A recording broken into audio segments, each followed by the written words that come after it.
গত বছর এরপর 2025-এ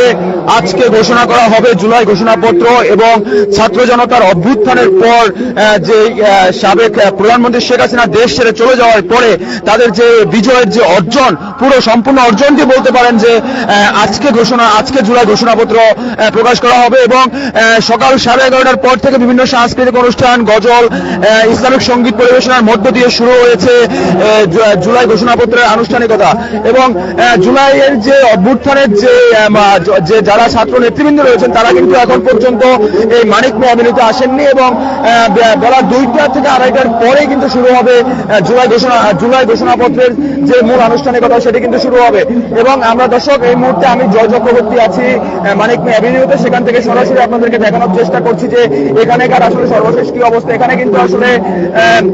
যারা জুলাই অভ্যুত্থানে যারা স্টেক হোল্ডার রয়েছেন তারা কিন্তু আসলে দলে দলে প্রবেশ করছেন এই মানিক মিয়া এভিনিউতে এবং সেখানে কিন্তু আসলে বিভিন্ন ব্যাপক দিনভর কিন্তু আজকে এই মানিক মিয়া এভিনিউতে 36 জুলাই অর্থাৎ 5ই আগস্ট ছাত্র জনতার নাম দেওয়া 36 জুলাই তাদের সেই কাঙ্ক্ষিত বিজয় সেটি কিন্তু আজকে কিন্তু সারাদিন ব্যাপী এখানে অনুষ্ঠান রয়েছে। সন্ধ্যায় ড্রোন শো হবে এবং সাংস্কৃতিক অনুষ্ঠান হবে, তারপর জাতীয় নেতৃবৃন্দ বক্তব্য দিবেন জুলাই ঘোষণাপত্র সম্পর্কে। এবং এখানে কিন্তু আসলে দর্শক সবাই কিন্তু আসছেন, এখানে দলে দলে কিন্তু জুলাই ঘোষণাপত্র যে আজকে পাঠ করা হবে সেটির জন্য কিন্তু আজকে দলে দলে সবাই আসছেন যে এখানে আসলে কি থাকে স্বৈরাচার মুক্ত বাংলাদেশের নতুন আরেকটি দিন 2025-এর 5 আগস্ট অর্থাৎ 2024-এর 5 আগস্ট ঠিক এমন সময়ের কিছু সময় পর বেলা 2:30টার দিকে ক্ষমতা সাবেক প্রধানমন্ত্রী শেখ হাসিনা দেশ ছেড়ে ভারত চলে যায় এবং তারপরে কিন্তু আসলে 5 আগস্ট ছাত্রদের নেতৃত্বে অধ্যাপক ডক্টর মোহাম্মদ ইউনূসকে প্রধান উপদেষ্টা করে একটি অন্তর্বর্তী সরকার গঠন করা হয় এবং তারপরেই কিন্তু আসলে